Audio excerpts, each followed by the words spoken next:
کو دیکھ کر طبیب یہ کہہ چکا ہے کہ زخم علی ہے۔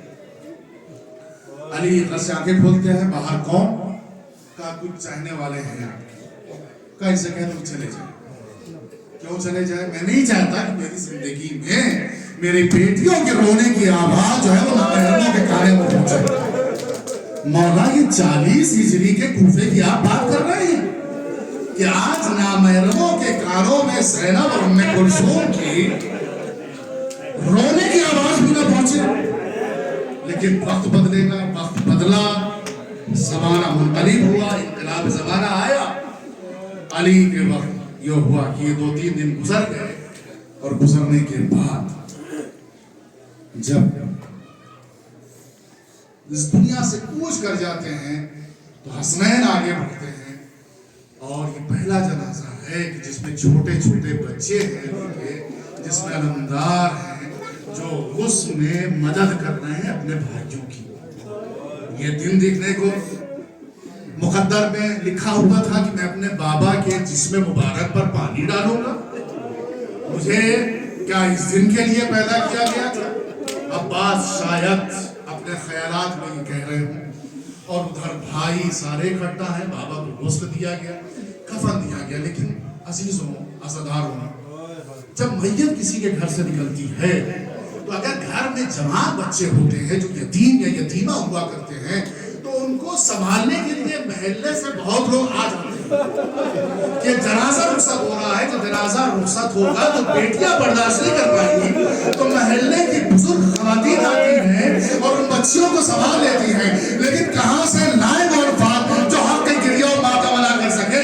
علی تمہارا جنازہ رخصت ہو رہا ہے، زینب کے سر پہ ہاتھ رکھنے والا کوئی نہیں ہے، ام کلثوم کو گلے لگانے والا کوئی نہیں ہے، ارے کوئی ایسا نہیں ہے جو ان کو تسلی دے سکے، انہیں تصفی دے سکے، ان کی سسکیوں کو پوچھ سکے، ان کی آنکھوں کو پوچھ سکے۔ ارے یہی تو ہیں اکیلے جو بڑے بھی ہیں، جو چھوٹے بھی ہیں۔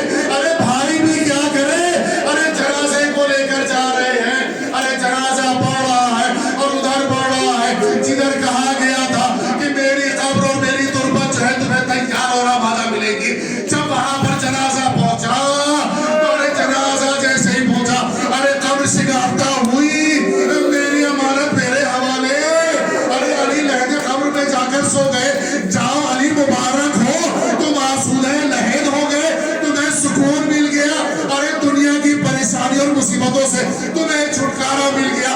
لیکن یہی کوفہ ہے ارے جس میں یہ آپ کے بچے جو قبر کے گرد کھڑے ہوئے ہیں، جنہیں دوبارہ آنا پڑے گا، ارے یہی بچے ہیں دوبارہ علی کو دفن کر کے جا رہے ہیں، راستہ طے کر رہے ہیں، اپنی منزل کی طرف یہ قافلہ رواں دواں ہے، لیکن ابھی اپنے گھر نہیں پہنچے۔ راستے میں ایک آواز نے ان کے پیروں کو، ان کے قدم کو روک لیا۔ یہ سارے کے سارے بھائی رک گئے، کیوں؟ اس لیے کہ ادھر سے ایک رونے کی آواز سنائی دے رہی ہے۔ دور ایک کھنڈر نما گھر بنا ہوا ہے، ایک بوسیدہ عمارت بنی ہوئی ہے جہاں سے کسی کے رونے اور نالہ سیون کی آواز بلند ہو رہی ہے۔ حسن بھی رک گئے، حسین بھی رک گئے۔ ارے یہ قریب ابن قریب ہے، یہ شریف ابن شریف ہے، یہ کسی کو روتے ہوئے سن بھی نہیں سکتے تھے۔ قدم بڑھایا، اس بوسیدہ عمارت کے پاس پہنچے، ماجرا معلوم کرے کہ ہوا کیا ہے۔ ارے اس گھر میں کیا دیکھا؟ ایک انسان زمین پر لیٹا ہوا ہے جس کے ہاتھ پیر شل ہو چکے ہیں، آنکھیں سے دکھائی نہیں دیتا ہے، وہ مفلوج اور معذور ہے۔ ارے یہ آگے بڑھے، کہا بھیا تم کون ہو؟ تو اس نے کہا ارے بھائی، ارے 3 دن ہو گئے میں بھوکا اور پیاسا ہوں۔ جیسے ہی 3 دن کی مدت سنی، ایک دفعہ حسن آگے بڑھے، ارے بھیا یہ بتاؤ 3 دن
وہ باپ کے جنازے کو دفن کر کے آئے تو بہن کو کیسے منہ دکھائے گا کہ میں بابا کو دفن کر کے آیا؟ زینب آگے بڑھی، بابا کو دفن کرا، ام کلثوم آگے بڑھی، ساری ذمہ داری حسن مصطفیٰ کے حوالے ہے۔